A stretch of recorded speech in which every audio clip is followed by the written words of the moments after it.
नमस्कार दोस्तों, स्वागत है आप सभी का अनअकैडमी पीएससी संकल्प पर। और मैं उपस्थित हो चुका हूं, आपका दोस्त, आपका होस्ट, एक बहुत ही गर्मा गर्म टॉपिक को लेकर।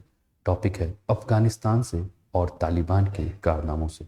आपको मेरे स्क्रीन पर दोस्तों ये जो फोटो दिख रहा होगा, जिसमें आपको देख रहे होंगे कि तालिबान का बड़ा ऐलान, यूनिवर्सिटी में महिलाओं की एंट्री बैन। इसी के ऊपर हमारी पूरी की पूरी चर्चा होगी। देखेंगे कि तालिबान के आने के बाद से क्या अफगानिस्तान का जो रूपरेखा में परिवर्तन करने का जो विश्वास दिलाया गया था वो पूरा हो रहा है, या पहले ही विराम लगाने का प्रयास जो है वो किया जा रहा है। इन्हीं सारी चीज़ों पर चर्चा आपके साथ होगी, तो बने रहिएगा अंत तक। चैनल पर पहली बार है तो चैनल को सब्सक्राइब करके बेल आइकन दबा दीजिएगा और अपने मित्रों के साथ क्लासेस के लिंक शेयर कर दीजिएगा। आप अपना फीडबैक जो है वो कमेंट में ज़रूर दीजिएगा। तो जैसा कि हम देख रहे हैं कि तालिबान अफगानिस्तान में आ चुका है और एक लंबा समय जो है बिता चुका है, लेकिन धीरे धीरे तालिबान जो है वो अपने पुराने रंग में आ रहा है। और उस पुराने रंग में आने का एक और भी उदाहरण दिया है तालिबान के द्वारा, यानी कि अफगानिस्तान में सत्ता के काबिज होने के बाद इसने एक नया फरमान जारी किया है। और नया फरमान क्या है कि जितने भी सरकारी और निजी विश्वविद्यालय हैं उसमें महिलाओं की शिक्षाओं पर रोक लगा दी गई। कल तालिबान के द्वारा एक ट्वीट किया गया और उस ट्वीट के माध्यम से जो है वो बात की गई। आपके स्क्रीन पर एएनआई के हवाले से रिपोर्ट दिख रही है, जिसमें Taliban authority issued an order to all government and private university in Afghanistan to suspended education of female until further notice, report AFP news agency citing the ministry of higher education. तो दोस्तों, उच्च शिक्षा मंत्रालय के द्वारा कल एक ट्वीट किया गया और इसकी जानकारी जो है वो एएफपी न्यूज़ के द्वारा जो है वो दिया गया है, जिसमें तालिबान के अधिकारियों ने अगली सूचना तक महिलाओं की शिक्षा को स्थगित करने का आदेश दे दिया है। जिसमें उच्च शिक्षा मंत्री के द्वारा एक पत्र लिखा गया है और उसमें यह बताया गया है कि तालिबान जो है वो अफगानिस्तान में महिलाओं के लिए जो विश्वविद्यालय है उसको अगली घोषणा तक बंद रखने का जो है वो ध्यान रखा जाएगा। और ये भी कहा गया है कि ये जो भी आपका फैसला आया है, इस फैसले को तुरंत प्रभाव से जो है वो लागू किया जाएगा। मंत्री ने सीधे सीधे यही कहा कि अगली सूचना तक जो है इस फैसले को जो है वो सभी को मानना होगा। और 3 महीने पूरे पहले अगर हम बात करें तो इसी अफगानिस्तान में महिलाओं की शिक्षा के लिए हजारों लड़कियां और महिलाओं ने जो है वो विश्वविद्यालय की प्रवेश परीक्षा में भाग भी लिया था। लेकिन इसमें बात एक और भी ध्यान योग्य है कि इन जो भी परीक्षा हुआ था उसमें पशु चिकित्सा विज्ञान, इंजीनियरिंग, अर्थशास्त्र, कृषि या पत्रकारिता जैसे विषयों पे महिलाओं के लिए प्रतिबंध जो है वो लगा दिया गया था। अब पिछला तालिबान का शासन और ये तालिबान का शासन, क्या दोनों में अंतर है? या महिलाओं के लिए जो एक बात की गई थी, महिलाओं के ऊपर जिस प्रकार से एक निरंकुश शासन किया जा रहा है, या महिलाओं पर जिस प्रकार से बेड़ियां लगाई जा रही हैं, उसको भी ध्यान देने की आवश्यकता है। तो मैंने कहा, पिछले साल जब तालिबान ने अधिग्रहण किया था तो उसने विश्वविद्यालय में महिलाओं के लिए अलग कक्षाओं की, अलग प्रवेश परीक्षाओं की जो है वो शुरुआत करने की बात की थी। और ये भी कहा था कि महिला छात्रों को केवल या तो महिला शिक्षिका पढ़ा सकती हैं या जो बुजुर्ग पुरुष होंगे वही पढ़ा सकते हैं। लेकिन अब महिलाओं की शिक्षा को ही जो है वो बंद करने की बात की गई है। कहाँ? तालिबान के द्वारा अफगानिस्तान में। अब इससे पूरी की पूरी जो शिक्षा व्यवस्था है, कहा यह जा रहा है कि पूरी की पूरी शिक्षा व्यवस्था जो है वो आपकी क्या हो जाएगी? चरमरा जाएगी। आप देखिए, एनडीटीवी ने इसको कोट किया है, Taliban bans university education for Afghan girls despite promising a softer rule when they seized power last year, the Taliban have ratcheted up restriction on all aspects of women's life, ignoring international outrage। तब इसमें यही NDTV जो है वो court यही बात को कह रहा है कि जब तालिबान पिछले साल सत्ता में आया था तो उसने कहा था कि देखिए, हम पुराने वाले तालिबान नहीं हैं, हम बदले हुए तालिबान हैं और हम सभी को समान रूप से देखेंगे। लेकिन क्या ये सभी को समान रूप से देख रहा है? ये एक प्रश्न है आप लोगों के लिए, आप भी कमेंट करके बताइए। पिछले साल अमेरिका की नेतृत्व वाली सेना जैसे ही अफगानिस्तान से बाहर गई, उसके साथ साथ एक चीज और भी हुआ।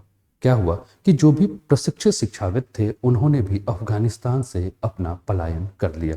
देश की अर्थव्यवस्था हम जान ही रहे हैं कि काफ़ी खस्ताहाल हो चुकी थी और देश की जो अर्थव्यवस्था जो काफ़ी हद तक चरमरा गई थी वो विदेशी सहायता के ही ऊपर जो है वो निर्भर थी।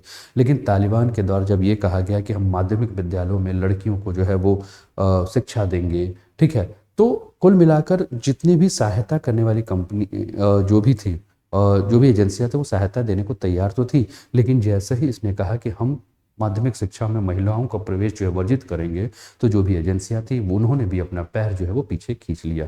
पिछले कई महीनों से जो भी कर्मचारी हैं उनके भी वेतन जो है वो मिल नहीं पाए हैं, और तालिबान सरकार की जो औपचारिक मान्यता है उसके लिए अमेरिका और अन्य पश्चिमी देशों ने अफगानिस्तान में महिला शिक्षा में सुधार को जो है एक शर्त बना दिया है।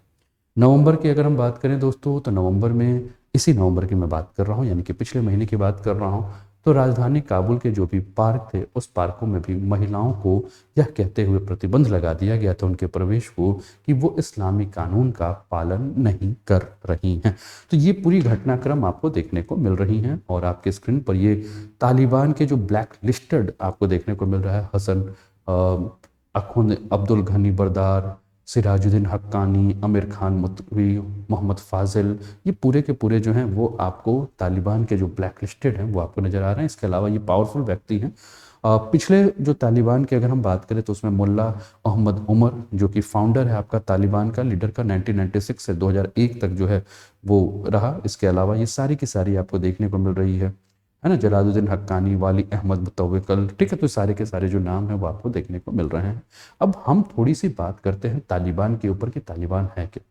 तालिबान, जिसको कि तालिबान के नाम से भी जाना जाता है, और ये एक सुन्नी इस्लामिक आधारवादी आंदोलन है जिसकी शुरुआत 1994 में दोस्तों आपको दक्षिण अफगानिस्तान का जो क्षेत्र नज़र आ रहा है, ये आपको अफगानिस्तान का मैप नज़र आ रहा है दोस्तों, ये आपको अफगानिस्तान की राजधानी काबुल नज़र आ रही है।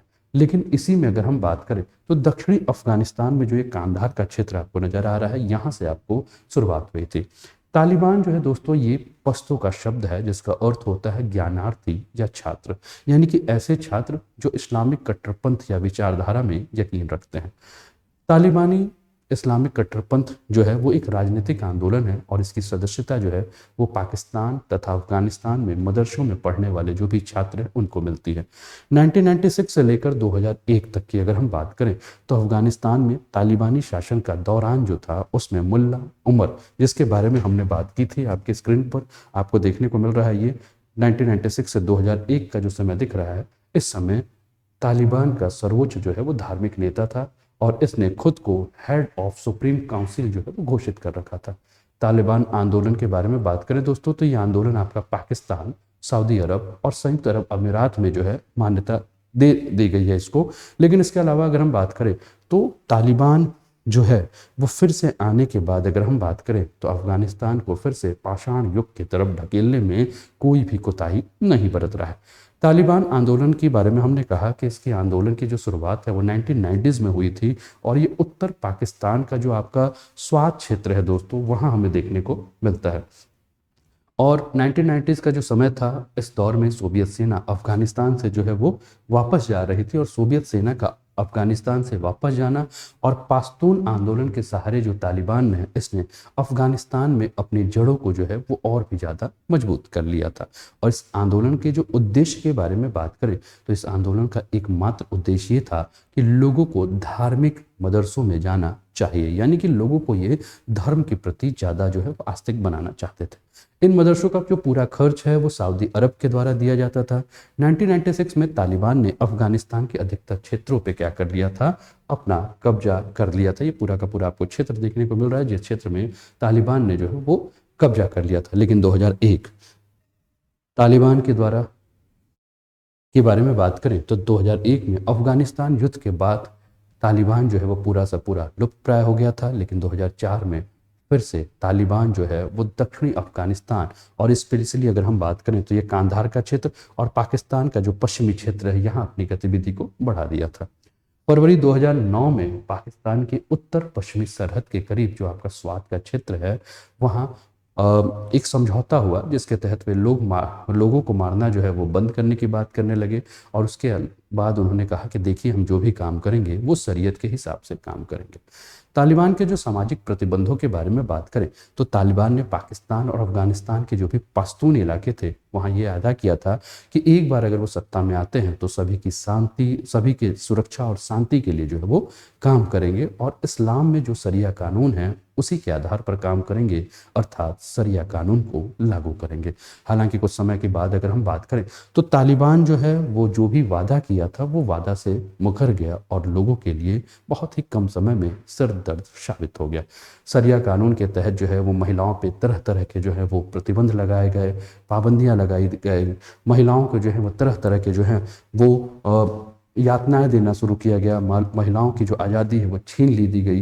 ठीक है ना। जैसे कि इसके अलावा पुरुषों के लिए जो ये कानून बनाया गया था उसमें ये कहा गया था कि जो भी अफगानी पुरुष हैं उनको अपनी दाढ़ी को बढ़ा के रखना है। महिलाओं को कहा गया कि महिलाएं बिना बुर्का जो है वो नहीं रख सकती हैं। इसके अलावा टीवी देखना, म्यूजिक सुनना, सिनेमा पे जो है वो पाबंदी लगा दी गई। इसके अलावा 10 उम्र के बाद लड़कियों को जो है वो स्कूल जाने से मना कर दिया गया था। 1996 के शासन के आने के बाद जो है दोस्तों तालिबान के द्वारा अफगानिस्तान में लिंग के आधार पर जो है वो काफ़ी कड़े कानून बना दिए गए थे और इस कानून से महिलाएं जो हैं वो सबसे ज़्यादा प्रभावित देखने को मिलती हैं। ये आपके पास दैनिक भास्कर का एक कटिंग है जिसमें इस्लामिक महिलाएं शिक्षा, स्वास्थ्य और अलग अलग क्षेत्रों में काम करेंगी, किसी अधिकारों का उल्लंघन नहीं होगा, ऐसा कहा था तालिबान ने, लेकिन अपने आप को जो है वो इससे पीछे खींच लिया है। इसके अलावा अगर हम बात करें तो इसमें यह भी बात कही गई थी कि अफगानी महिलाओं को नौकरी करने की इजाज़त नहीं दी जाएगी और लड़कियों के लिए स्कूल, कॉलेज और यूनिवर्सिटी के दरवाजे जो हैं वो बंद कर दिए गए थे। इसके अलावा अगर महिला जो है वो किसी पुरुष रिश्तेदार के बिना घर से बाहर जाती है तो उस महिला का जो है वो बहिष्कार कर दिया गया था। इसके अलावा पुरुष डॉक्टर के द्वारा जो है वो किसी महिला का चेकअप नहीं किया जा सकता, जिसके चलते कई सारी जो महिलाएं थीं वो केवल इलाज के अभाव में जो है उनकी मृत्यु हो गई थी।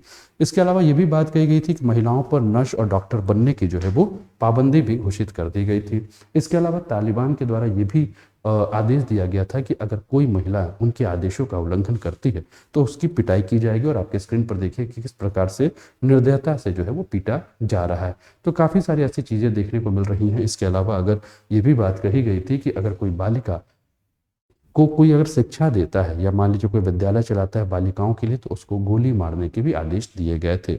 अगर कोई प्रेमी के साथ कोई महिला भागती है तो उसको पत्थर से मार मार के मौत के घाट उतार दिया जाएगा।